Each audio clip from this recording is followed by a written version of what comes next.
আসসালামু আলাইকুম দর্শক, আশা করি সবাই ভালো আছেন। আজকে আমি আপনাদেরকে দেখাবো ভেন্ডি চিংড়ি রেসিপি। চিংড়ি নিয়ে নিলাম, নিয়ে লবণ, হলুদ, গুঁড়ো লঙ্কা দিয়ে দিলাম, একটু আদা রসুন বাটা দিয়ে দিলাম, একটু সর্ষের তেল দিয়ে দেবো, দিয়ে এটা ভালো করে মিক্সড করে একটু বেশি করে জল দিয়ে দেবো, কেননা ভেন্ডিটা রান্না হবে এই চিংড়ির ঝোল দিয়ে, কোনো এক্সট্রা জল দেবো না আমি। দিয়ে এটা ভালো করে 7 মিনিট ফুটিয়ে নেব। ফুটিয়ে নিয়েছি, নিয়ে একটা বাটিতে আমি তুলে নেব। দেখুন, এবার আমি একটা ফ্রাই প্যান বসিয়ে দিয়ে সর্ষের তেল দিয়ে দেবো।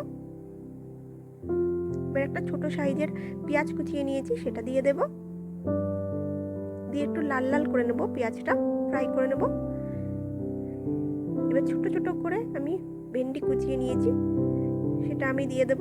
দিয়ে একটু পেঁয়াজের সাথে তেলের সাথে ফ্রাই করে নেব।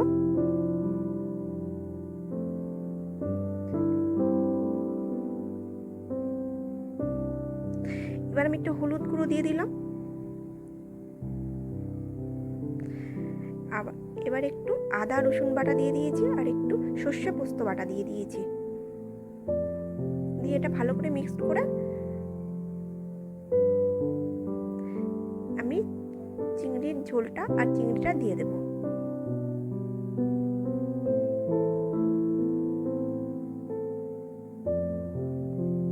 চিংড়ি আর চিংড়ির ঝোলটা ঢেলে দেব। এতেই আমার রান্নাটা হয়ে যাবে, এক্সট্রা কোনো জল লাগবে না। লবণ দিয়ে ঢাকনা চাপা দিয়ে দেব।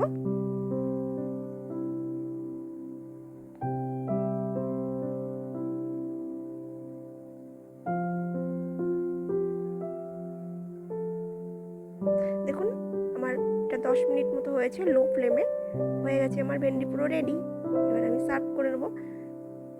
আমার রেসিপিটা আপনাদের কেমন লাগলো অবশ্যই জানাবেন। ভালো লাগলে লাইক কমেন্ট করে দেবেন, আর সাবস্ক্রাইব করতে ভুলবেন না চ্যানেলটা।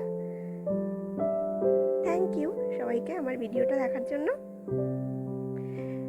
আবার চলে আসবো কোনো একদিন নতুন রেসিপি নিয়ে।